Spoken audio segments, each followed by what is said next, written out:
Bible word of the day. Bible people. Centurion. Roman military commander of a century. Let's discuss about Centurion.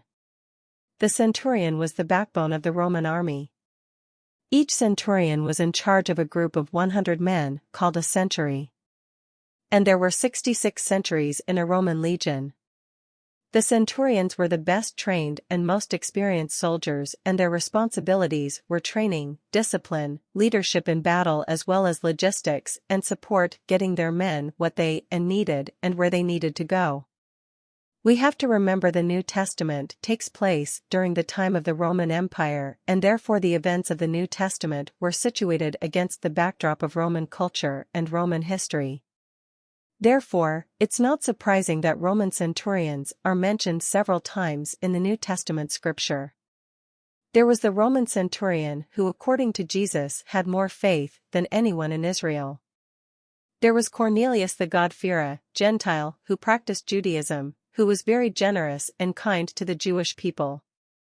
Cornelius had even built a synagogue for the Jewish people, and Cornelius became a follower of Christ. We also have the centurion who took part in Jesus' crucifixion, who became a follower of Christ, as well as the nameless centurions throughout the book of Acts and those who helped to oversee the Apostle Paul and his transport to Rome. We have to remember that during the time of the Roman Empire, it was the Roman soldiers themselves who also helped to spread the gospel of Christ. And a certain centurion's servant, who was dear to him, was sick and ready to die. So, when he heard about Jesus, he sent elders of the Jews to him, pleading with him to come and heal his servant. Then Jesus went with them. And when he was already not far from the house, the centurion sent friends to him, saying to him, "Lord, do not trouble yourself, for I am not worthy that you should enter under my roof. Therefore, I did not even think myself worthy to come to you. But say the word, and my servant will be healed. For I also am a man placed under authority, having soldiers under me. And I say to one, Go, and he goes, and to another, Come, and he comes, and to my servant, Do this, and he does it." When Jesus heard these things, he marveled at him, and turned around and said to the crowd that followed him, "I say to you, I have not found such great faith, not even in Israel." Gospel of Luke 7 verses 2-9. There was a certain man in Caesarea, called Cornelius, a centurion of what was called the Italian regiment, a devout man and one who feared God with all his household, who gave alms generously to the people, and prayed to God always.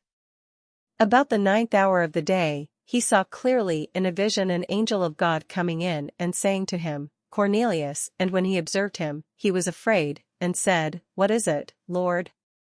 So, he said to him, "Your prayers and your alms have come up for a memorial before God."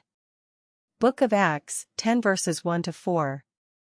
And as they bound him with thongs, Paul said to the centurion who stood by, "Is it lawful for you to scourge a man who is a Roman, and uncondemned?"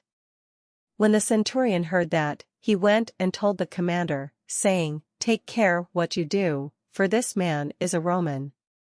Then the commander came and said to him, "Tell me, are you a Roman?" He said, "Yes." The commander answered, "With a large sum I obtained this citizenship." And Paul said, "But I was born a citizen." Then immediately those who were about to examine him withdrew from him, and the commander was also afraid after he found out that he was a Roman, and because he had bound him. Book of Acts, 22 verses 25-29.